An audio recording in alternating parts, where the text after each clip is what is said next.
लेकिन आज जो हम एग्जाम पर्सपेक्टिव से क्या क्या इंपॉर्टेंट है और क्या क्या रूल से एरर में कैसे आ सकते हैं, ये सब बारे में आज हम देखेंगे। Okay, so let's start.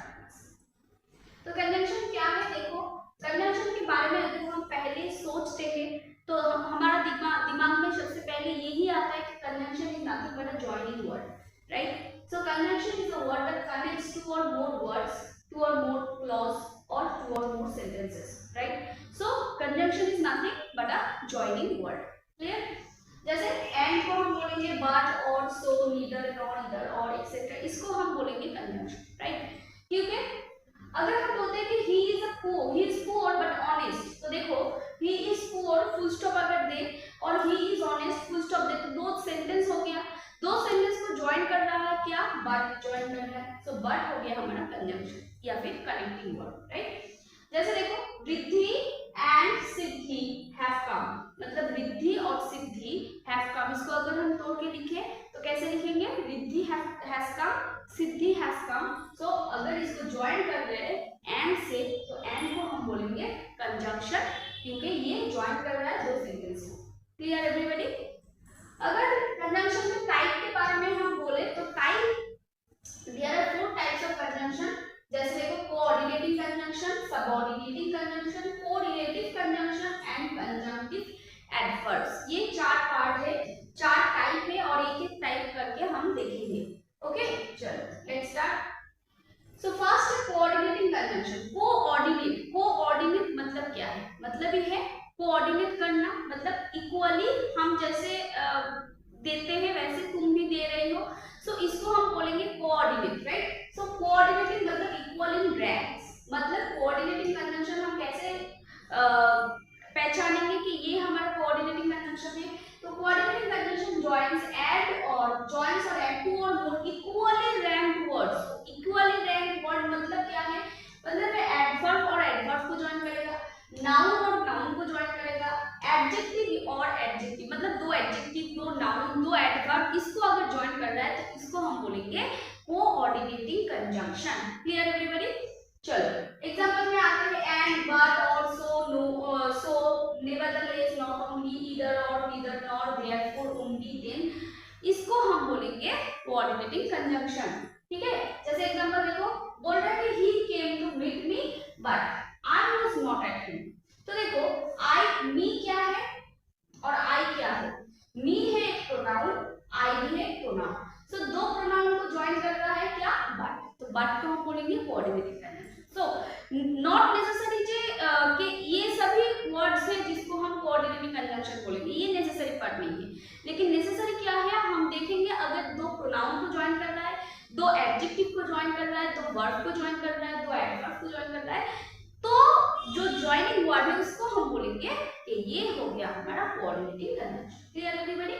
चलो नेक्स्ट, भीम एंड चुटकी, भीम है नाउन, चुटकी भी है नाउन, सो दो नाउन को ज्वाइन कर रहा है एंड को हम बोलेंगे कोऑर्डिनेटिंग कंजंक्शन।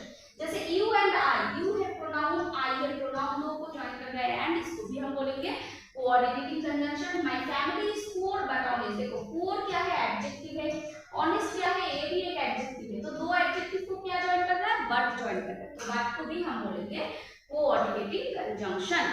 Clear everyone. चलो नेक्स्ट रूल में आते हैं।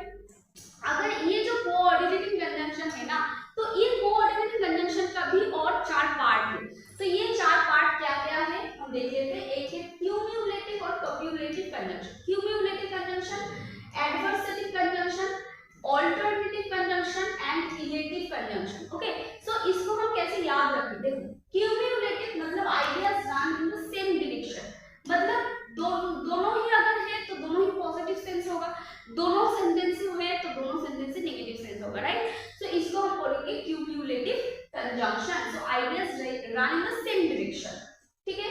As and both and as well as no less than not only but also, इसको ये सब जो कंजंक्शन है, ये सब कंजंक्शन क्यूम्युलेटिव कंजंक्शन के अंदर आते हैं। जैसे हम अगर एग्जांपल में बोले कि Ravi has both fined and imprison, तो बोथ एंड से ज्वाइन किया हुआ है, तो इसको हम बोलेंगे क्यूम्युलेटिव कंजंक्शन। Clear everyone. चलो नेक्स्ट, एडवर्सेटिव कंजंक्शन मतलब क्या है, एक सेंटेंस होगा पॉजिटिव, एक सेंटेंस होगा नेगेटिव, या फिर एक नेगेटिव एक पॉजिटिव मतलब क्या है, ideas run in the opposite direction में रन करेगा। जैसे as, but, still, yet, nevertheless, whereas, while, only, ये सब है हमारा एडवर्सेटिव कंजंक्शन, मतलब ऑपोजिट डायरेक्शन में रन करेगा। जैसे देखो हम बोलेंगे she is slow but she is steady, तो देखो स्लो क्या है, नेगेटिव सेंस, स्लो, स्टेडी क्या है, पॉजिटिव सेंस।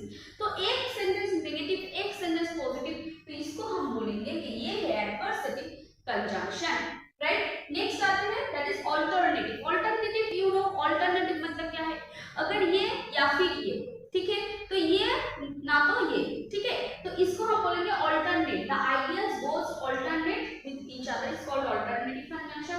जैसे एज और, either or, neither, nor, otherwise, else, इसको हम बोलेंगे अल्टरनेटिव कंजंक्शन। जैसे ईदर शी और इज एंग्री और शी फेल्स मैडनेस, तो ईदर और से ज्वाइन किया हुआ है, ईदर शी इज एंग्री और she is madness, so it indicating the idea of alternative sense, so इसीलिए इसको हम बोलेंगे alternative conjunction, clear। next आते हैं elective conjunction, मतलब क्या है, it indicates the cause effect relationship। cause effect relationship जब हम उसके बारे में बात करते हैं तो उसको हम बोलेंगे elective conjunction। जैसे as for, therefore, so, consequently, ये सब है हमारे elective conjunction। जैसे he is an efficient teacher, so he teaches well, okay, so as he is an efficient teacher, therefore he teaches well, so this is the cause and this is the reason। cause क्या है, because he is an efficient teacher, ये है cause, और effect क्या है, he teaches well, so इसको हम बोलेंगे elective conjunction, clear everyone। so these four types of conjunction are coming into this coordinating conjunction, ठीक है, coordinating conjunction के अंदर ये सब आते हैं।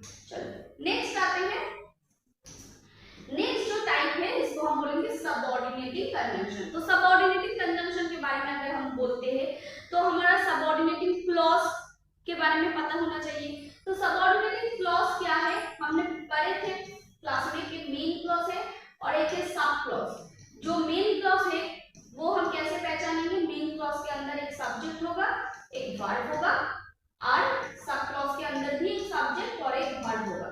लेकिन sub clause remains a question, दिमाग में क्वेश्चन रहेगा कि इसका आंसर कौन देगा, और सब क्लॉज का आंसर देगा मेन क्लॉज।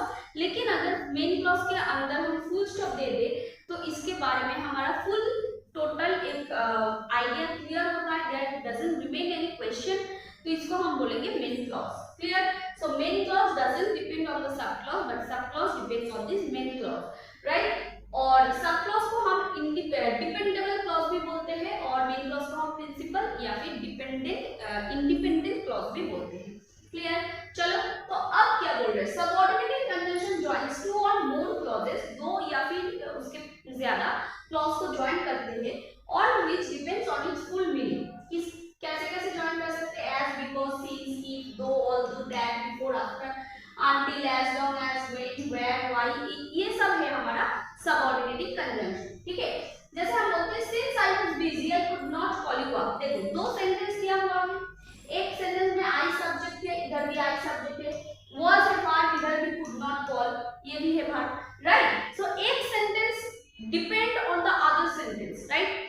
वन सेंटेंस देखो I could not call you up, अगर इसमें हम फुल स्टॉप दे दे तो इधर हमारा जो इनर फीलिंग्स है वो फुलफिल होता है, राइट। इसको हम बोलेंगे मेन क्लॉज, राइट, और इसको हम बोलेंगे इंडिपेंडेंट क्लॉज। लेकिन अगर हम बोलते हैं सिंस आई वाज बिजी, हम बिजी है इसीलिए, तो इसीलिए क्या हुआ, देयर रिमेन्स अ क्वेश्चन, तो इसका आंसर कौन देगा, इसका आंसर देगा ये जो है ना ये वाला क्लॉज, तो इसको हम बोलेंगे मेन क्लॉज और इसको हम क्या बोलेंगे सब क्लॉज, इसको हम बोलेंगे sub clause, clear.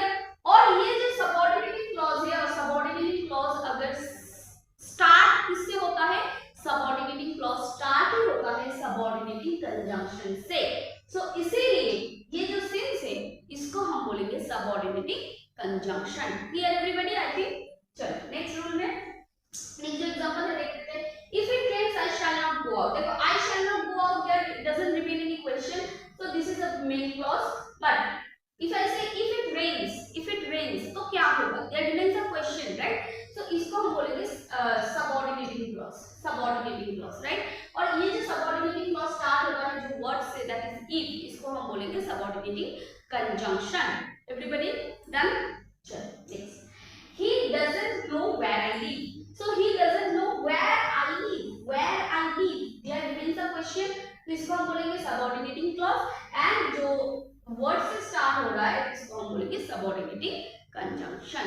Okay? Done everybody? चलो next रूल है.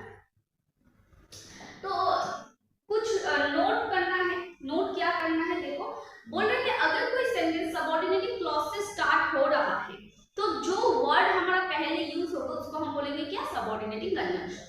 तो तुम्हारा दिमाग में क्या क्वेश्चन आ रहा है? It is not necessary to start a sentence with a main clause. Main clause से ही क्या सेंटेंस स्टार्ट होगा? सबऑर्डिनेट क्लॉज से क्या सेंटेंस कभी स्टार्ट नहीं हो सकता है? नहीं, सबऑर्डिनेट क्लॉज से भी सेंटेंस स्टार्ट हो सकता है. It is not necessary to start a sentence with a main clause. Subordinate clause से भी सेंटेंस स्टार्ट हो सकता है, और अगर कोई सेंटेंस सबऑर्डिनेटिंग क्लॉज से स्टार्ट हो रहा है तो जो वर्ड हम पहले यूज करेंगे उसको हम बोलेंगे सबऑर्डिनेटिंग कंजंक्शन. जैसे देखो, until the company reaches the satisfactory agreement with the union, the workers will remain on strike. ये है हमारा main clause, the workers remain on strike. लेकिन ये जो ज्वाइनिंग वर्ड है ना, ज्वाइनिंग वर्ड से जो बाकी एंटायर सेंटेंस है इसको हम बोलेंगे सब क्लॉज, क्योंकि ये क्लॉज डिपेंड्स कर रहा है मेन क्लॉज के ऊपर, राइट? और ये जो हमारा सेंटेंस स्टार्ट हुआ है जो वर्ड से, इसको हम क्या बोलेंगे? इसको बोलेंगे सबऑर्डिनेटिंग कंजंक्शन. डन? चलो ओके. सो ये जो सबऑर्डिनेटिंग कंजंक्शन है ना, तो ये सबऑर्डिनेटिंग कंजंक्शन का कुछ टाइप है. तो ये सब हमें पता है, लेकिन थोड़ा बहुत जानने के लिए और एक बार हम रिवीजन कर लेते हैं. चलो, क्या बोल रहे हैं? कंजंक्शन ऑफ टाइम, मतलब टाइम को डिनोट करेगा. जैसे before, after, till, until, since, as soon as, while, when, long, when, ये सब है हमारा adverb of time, sorry adjective of time. Conjunction of time मतलब subordinating conjunction of time, right? जैसे बोल रहा है I will leave as soon as से हमें पता चलता है कि ये टाइम को डिनोट कर रहा है. नेक्स्ट आते हैं conjunction of cause and effect और कॉज और रीजन. कॉज रीजन मतलब रीजन बोलेगा, जैसे बिकॉज, सिंस या फिर एज से हम रीजन को डिनोट करते हैं. हम अगर बोलते हैं कि I hate him because he hates me, वो हमको हेट करते हैं, पसंद नहीं करते, इसलिए हम भी पसंद नहीं करते. सो ये इसीलिए मतलब ये कॉज या फिर रीजन के बारे में बोल रहे हैं. नेक्स्ट आते हैं कंजंक्शन ऑफ रिजल्ट और कॉन्सिक्वेंसेस. अगर कुछ रिजल्ट के बारे में हम जैसे दैट से हम डिनोट करते हैं कि कंजंक्शन ऑफ रीजन है, रिजल्ट है. जैसे he was so mad that he worked late at night. ठीक है, ये नाइट होगा, नाइट हो गया, ठीक है, नाइट. चलो नेक्स्ट आते हैं कंजंक्शन ऑफ पर्पस. पर्पस मतलब ये है हमारा पर्पस, इसीलिए हम ये काम करते हैं. ठीक है, जैसे दैट से हम डिनोट करेंगे, या फिर so that, lest, in order that, इससे हम डिनोट करेंगे कि ये है हमारा conjunction of purpose.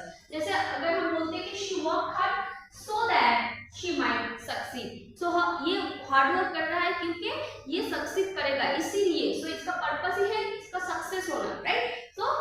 So that use हो रहा है for the use of purpose. Next conjunction of condition, जैसे इफ, एज इन, अनलेस, इसको हम बोलेंगे कंडीशन, मतलब अगर ये है तब जाके हम आएंगे, अगर तुम बोलोगे तो हम ये करेंगे, तो ये है कंडीशन, इसको हम बोलेंगे conditional, right? Conjunction of condition. जैसे she will dismiss if you are letting in, she will dismiss if, so if हो गया कंडीशन. नेक्स्ट आता है कंजंक्शन ऑफ कंसेशन या फिर कंट्रास्ट. दो, although, however, ये से हम डिनोट करते हैं. जैसे she is not contented though she is poor, so दो से हमें पता चलता है कि ये कंसेशन है. Next conjunction of comparison. Comparison हम कैसे डिनोट करें? as, then, ये से हम डिनोट करेंगे कि ये है हमारा कंजंक्शन ऑफ कंपैरिजन. हमें पता भी है, ये हम पहले भी कर चुके हैं. जैसे she is not intelligent as she is as intelligent as I, so as से डिनोट करते हैं कि ये हमारा कंपैरिजन के बारे में बोल रहा है. नेक्स्ट जैसे देखो कंजंक्शन ऑफ एक्सटेंड या फिर मैनर, मैनरिज्म के बारे में अगर बोले तो as, according as, इससे हमें पता चलता है. जैसे all will reap as they show, ठीक है, तो ये है मैनर, जैसे शो करोगे वैसे ही रिप होगा. ठीक है, चलो क्लियर, ये थोड़ा बहुत आइडिया हो गया है.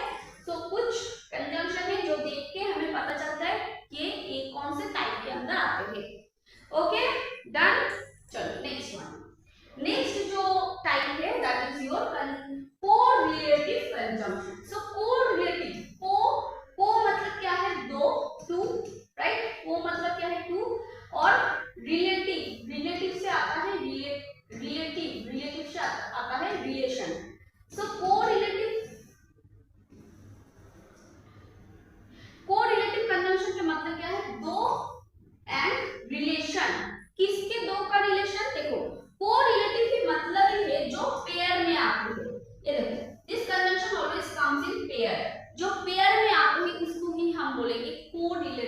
कंजंक्शन, ये क्या हो सकता है? काइंड ऑफ वर्ब, एडजेक्टिव या फिर एडवर्ब या फिर फ्रेज, इवन क्लॉज के भी ज्वाइन कर सकते हैं ये कोरिलेटिव कंजंक्शन, और ये हमेशा पेयर में आते हैं।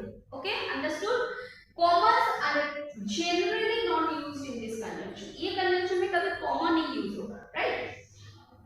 जैसे देखो पेयर में either or, neither not only but also, both and, so ये पेयर में आते हैं, इसको हम बोलेंगे कोरिलेटिव कंजंक्शन। ठीक है, एग्जांपल देखो, जैसे बोल रहे हैं कि Varsha likes both cats and dogs, तो देखो बोथ एंड, बोथ के साथ एंड आते हैं, तो इसको हम बोलेंगे कोरिलेटिव, दो पेयर में आते हैं। नेक्स्ट बोल रहे हैं her book on Vietnam were drew not only, देखो not only from interviews with other survivors but also, so ये not only and but also ये हो गया हमारा कोरिलेटिव कंजंक्शन, डन, क्योंकि ये पेयर में है। चलो इसके बाद में और थोड़ा बहुत जान लेते हैं कि देखो correlative conjunction must use in parallel structure in the sentence, that means the two elements should take the same grammatical form, मतलब क्या है? मतलब है कोरिलेटिव कंजंक्शन हमेशा वो ही पार्ट्स ऑफ स्पीच के पहले यूज होगा जो parts of speech must be the same grammatical rule. मतलब क्या है? देखो अगर हम बोलेंगे, कुछ एग्जांपल देखो, she planned to collect data by either using an online survey or phone interviews, देखो either and or, ये है हमारा कोरिलेटिव कंजंक्शन, क्लियर? ईदर और है कोरिलेटिव कंजंक्शन, तो देखो ईदर के बाद हम यूजिंग मतलब जिरान फॉर्म यूज किया है, राइट? सो ये है जिरान फॉर्म, तो और के बाद कोई जिरान फॉर्म क्यों नहीं यूज हुआ? और के बाद नाउन क्यों यूज हो गया? तो और के बाद भी हमें जिरान फॉर्म ही लेके आना है, राइट? सो हम क्या कर देते हैं? कंडक्टिंग कर देते हैं, तो ये भी हो गया हमारा क्या? जिरान फॉर्म, जिरान हो गया, क्लियर? Everybody done? सो हमें क्या पता चला? अगर कोई सेंटेंस कोरिलेटिव कंजंक्शन से ज्वाइन किया हुआ है तब हमेशा कोरिलेटिव कंजंक्शन वही वर्ड के पहले आएगा जो वर्ड ग्रामेटिकली रूल के अंदर आते हैं। मतलब अगर एक नाउन है तो दूसरा भी नाउन होगा, अगर एक जिरान है तो दूसरा भी जिरान होगा, एक अगर इंफिनिटिव है तो दूसरा भी इंफिनिटिव फॉर्म में ही रहेगा। Clear everybody? चलो नेक्स्ट रूल। ओके, सो कंजंक्टिव एडवर्ब ये क्या है? तो कंजंक्टिव एडवर्ब मेनली ज्वाइन करता है टू क्लॉज को ज्वाइन करता है, ठीक है? It uses cause and effect, contrast and sequence relationship, mainly cause effect या फिर कंट्रास्ट सीक्वेंस रिलेशनशिप में हम कंजंक्टिव एडवर्ब को यूज करते हैं, राइट? जैसे बोल रहे हैं सुनीता के talking in class therefore he got in trouble, so इसको कॉज एंड इफेक्ट के बारे में बोल रहे हैं क्योंकि सुनीता क्लास में बातचीत कर रहा था इसीलिए उसपे वो ट्रबल में पड़ गया, राइट? सो ये हो गया हमारा कॉज इफेक्ट रिलेशनशिप, इसलिए therefore को हम बोलेंगे कंजंक्टिव एडवर्ब। देखो ये एडवर्ब का भी काम करता है therefore, राइट? लेकिन इधर कंजंक्शन का काम कर रहा है। चलो नेक्स्ट रूल में आते हैं। ओके, तो क्या बोल रहे हैं? Starting the sentence with the conjunction. अगर हम बोलते हैं कि क्या हम एक कंजंक्शन से क्या एक सेंटेंस स्टार्ट कर सकते हैं? यस कर सकते हैं। कैसे? जैसे देखो अगर हम जब बोलते हैं कि फुल स्टॉप के बाद कभी कंजंक्शन यूज नहीं करेंगे, जैसे एंड, बट, ये सब कभी फुल स्टॉप के बाद हम यूज नहीं कर सकते, लेकिन ये एंड या फिर बट फुल स्टॉप के बाद हम यूज कर सकते हैं। लेकिन कब यूज कर सकते हैं? अगर ये पोएटिक इमेज को डिनोट करते हैं, पोएटिक इफेक्ट को बारे में अगर हम बातचीत करते हैं, अगर it denotes the poetic effect, it indicates the effect of poetic language, then तब जाके हम क्या यूज कर सकते हैं? फुल स्टॉप के बाद बट यूज कर सकते हैं। देखो पोएम में अगर तुम पढ़ सकते हो, कोई नॉवेल्स में है ना, बट यूज हो सकता है। कोई सेंटेंस के एंड फुल स्टॉप हो गया लेकिन नेक्स्ट सेंटेंस स्टार्ट हो रहा है, नेक्स्ट पैरा स्टार्ट हो रहा है, तब भी हम बट से या फिर कंजंक्शन से स्टार्ट कर सकते हैं to indicate the poetic phenomena, right? जैसे देखो many people fear crashing in an airplane, but देखो बट से स्टार्ट हो गया कोई सेंटेंस। अच्छा, it's also possible to connect this sentence with a comma. अगर कॉमा दे सकते हैं तब भी बट से सेंटेंस स्टार्ट हो सकता है। So everything is in the poetic. Okay, चलो इधर क्या बोल रहा है ध्यान से देखना है कि इधर के साथ हम और को यूज करेंगे, इधर के साथ हम नॉट को यूज करेंगे, ये तो पता है, लेकिन ये भी पता होना चाहिए कि इधर के बाद हम जो सब्जेक्ट या फिर जो नाउन को यूज करेंगे, जो पार्ट्स ऑफ स्पीच को यूज करेंगे, that must be in the emphasized form. मतलब इधर और ठीक वही पार्ट्स ऑफ स्पीच के पहले यूज होगा जिसको वो एम्फसाइज कर रहा है, मतलब जोर दे के बात कर रहा है, ठीक है।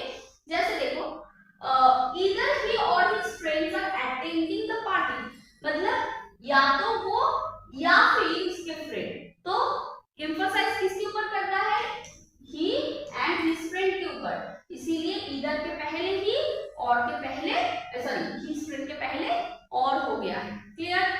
जैसे देखो neither he goes nor he attends the party, तो ये हम नहीं बोल सकते क्योंकि देखो ये नाउन ये हमारा सब्जेक्ट है, सब्जेक्ट के पहले neither और ये भी सब्जेक्ट के पहले not यूज हो गया, लेकिन सब्जेक्ट तो एक ही है, देखो ही तो सब्जेक्ट है, सब्जेक्ट एक ही है, लेकिन हम एम्फसाइज किसके ऊपर कर रहे हैं, अटेंड और गो के ऊपर एम्फसाइज कर रहे हैं, राइट।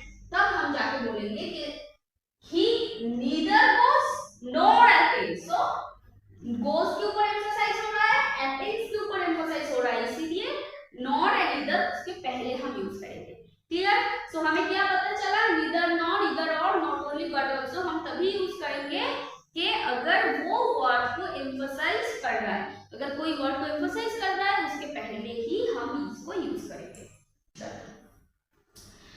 ओके, नेक्स्ट रूल क्या बोल रहे हैं, कुछ रूल से ये हमें पता होना चाहिए कि बोथ के साथ हमेशा एंड होगा, both is followed by always and, जैसे he is both intelligent and hard working, तो बोथ के साथ हम एंड ही करेंगे, ठीक है, बोथ के साथ एंड ही करेंगे। एज सून अच्छा as so as and as के ऊपर कुछ डिफरेंस है, कब हम सो एज यूज करें, कब हम एज यूज करें। देखो अगर कोई सेंटेंस नेगेटिव में है और सेंटेंस पढ़ के तुम्हें लग रहा है कि the sentence can be changeable, okay, can be changed, मतलब ये सेंटेंस चेंज हो सकता है, तब हम जाके इसको एज यूज करेंगे।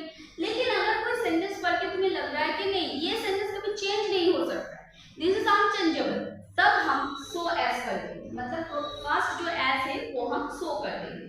जैसे he is not so good as you, देखो नेगेटिव सेंटेंस में यूज हो गया, ओके।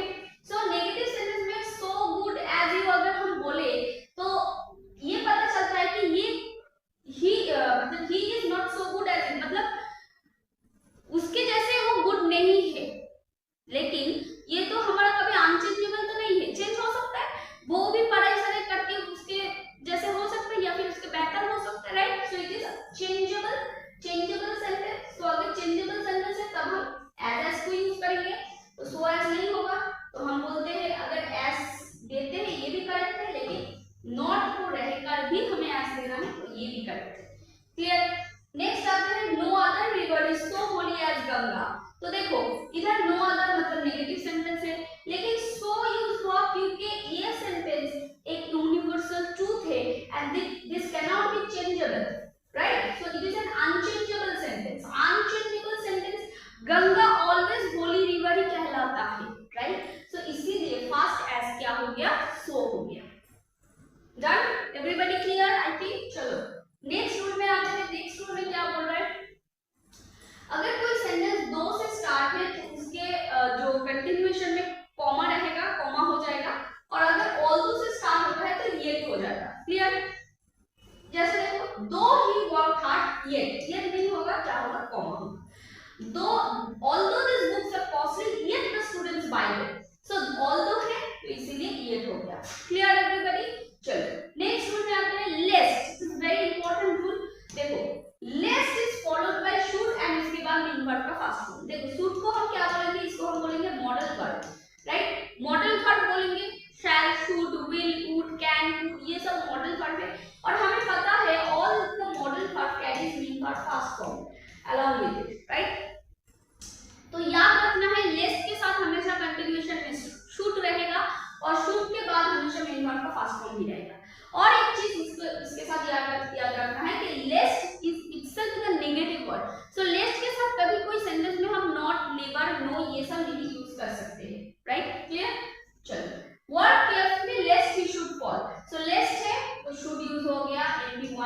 ये करेक्ट सेंटेंस है। ओके, नेक्स्ट बोल रहे हैं what first let's you might miss the train. Might नहीं होगा, लेट्स के साथ क्या होगा, शुड हो जाएगा। सो this is correct. Clear everyone? चलो, अंडरस्टैंड?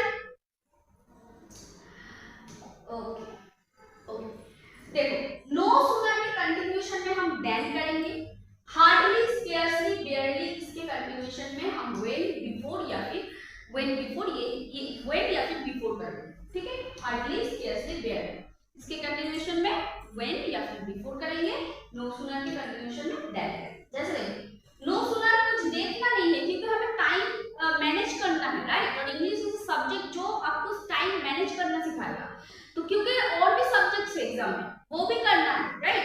तो इसीलिए एग्जाम में, एग्जाम पर्सपेक्टिव्स में अगर हम देखते हैं कि देख के तुम कैसे करोगे, यही है टेक्निक इंग्लिश का। ठीक है, तो एरर करेक्शन में हम देखेंगे और आंसर करेंगे, राइट? सो ये जो शॉर्टकट है यही सिखा जा रहा है इधर, तो ये शॉर्टकट को याद रखो और यही अप्लाई करो एग्जाम में। पूरा सेंटेंस पढ़ने का कोई जरूरत नहीं है, जस्ट रूल याद करो और टिक करो। तो देखो नो सुनर है तो इसीलिए देन हो गया। क्लियर? नेक्स्ट, हार्डली, स्केर्सली, बेयरली क्या होगा, बिफोर या फिर व्हेन। So correct. क्लियर? ऐसे करना है। Okay, hardly, scarcely, बेयरली is itself a negative word, इसीलिए इसके साथ कभी भी do not use any not, never या फिर no, no, never, not इसको हम यूज नहीं कर सकते because it is itself is a negative word। ठीक है, जैसे अगर और एक चीज याद रखना है, कोई सेंटेंस अगर ये सब स्टार्ट में नेगेटिव वर्ड, मतलब ये नो सुनर, हार्डली, स्केर्सली, ये बेयरली इससे स्टार्ट हो रहा है अगर कोई सेंटेंस, तब हमारा इन्वर्शन फॉर्म हो जाएगा। इन्वर्शन फॉर्म मतलब क्या है, मतलब ये हेल्पिंग वर्ब पहले आ जाएगा, उसके बाद सब्जेक्ट, देन मेन वर्ब आ जाएगा। ठीक है, तो तीन चीज हमें याद रखना है। क्लियर? सो ये जो रूल है ये चीज याद रखना है, हार्डली, स्केर्सली, बेयरली के साथ व्हेन या फिर बिफोर होगा, नो सुनर के साथ हमेशा देन होगा, और अगर ये जब वर्ड हम यूज करते हैं पहले कोई सेंटेंस में तब इन्वर्शन फॉर्म रहेगा, और हार्डली, स्केर्सली, बेयरली के साथ कभी भी नेगेटिव वर्ड यूज नहीं होगा, एक्स्ट्रा कोई नेगेटिव वर्ड यूज नहीं होगा। ठीक है, जैसे ये देखो वर्ड ऑक्सिलरी वर्ड हमारा पहले, इसके बाद सब्जेक्ट, देन मेन वर्ब। ठीक है ना? ठीक है, इधर भी same, subject, main verb, auxiliary verb, subject, main verb, auxiliary verb, subject, main verb. तो इसको हम बोलेंगे inversion form, always inversion form जाएगा। डन? चलो next. So what is the difference between till and until या फिर unless? Till until mainly time oriented है, time के बारे में बोलेगा, टिल टाइम के बारे में बोलेगा, और अंटिल पर्पस के बारे में बोलेगा। अंटिल अनलेस पर्पस के ऊपर फोकस करेगा, और टिल अंटिल किसके ऊपर, टाइम के ऊपर फोकस करेगा, राइट? टिल हम यूज करेंगे मोर देन 1 डे के लिए, और अंटिल यूज करेंगे with in 1 day. Within 1 day अगर बोल रहा है सेंटेंस करके तुम्हें लग रहा है कि विद इन 1 डे के बारे में बोल रहे हैं, इसलिए हम अंटिल यूज करेंगे, और टिल मोर देन 1 डे के लिए यूज करेंगे। Clear? until and unless are negative words, so do not use no, not, never। ये तो पता है, until unless is a negative word, so कभी हम no, not, never यूज नहीं कर सकते। बोल रहे हैं wait until I return, so इधर until टाइम के बारे में बोल रहे हैं, इसलिए until हो गया। unless you work hard you will not pass, तो ये पर्पस के बारे में बोल रहा है, अगर हार्ड वर्क नहीं करोगे तो पास नहीं होगा, तो राइट, तो इसके पर्पस के ऊपर फोकस करें, इसलिए unless। Next, book fair will continue till the end of this month, till the end of this मतलब within 1 day, within 1 day नहीं, more than 1 day, more than 1 day, end of this month मतलब this month के end में, more than 1 day, 1 day के बर्तन है, इसलिए till use हो गया। ठीक है, और ये टाइम के बारे में फोकस कर रहे हैं। डन? चलो नेक्स्ट रूल में आते हैं। नेक्स्ट रूल में क्या बोल रहे हैं, देखो व्हेन और इफ हमेशा कॉमा से फॉलो करेगा, मतलब व्हेन और इफ से अगर कोई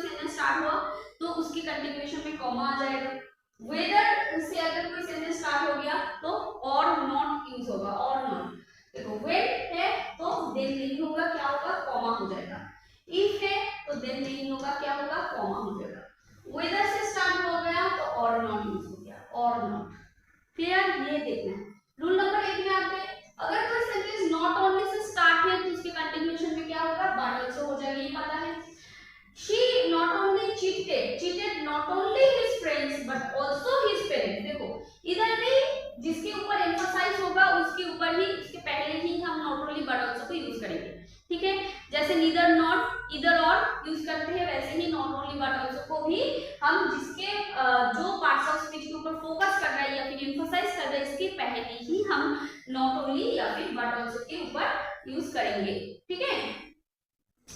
ओके ऑलराइट, नेक्स्ट आते हैं अगर डाउट से कोई सेंटेंस है, डाउट, ठीक है, डाउट।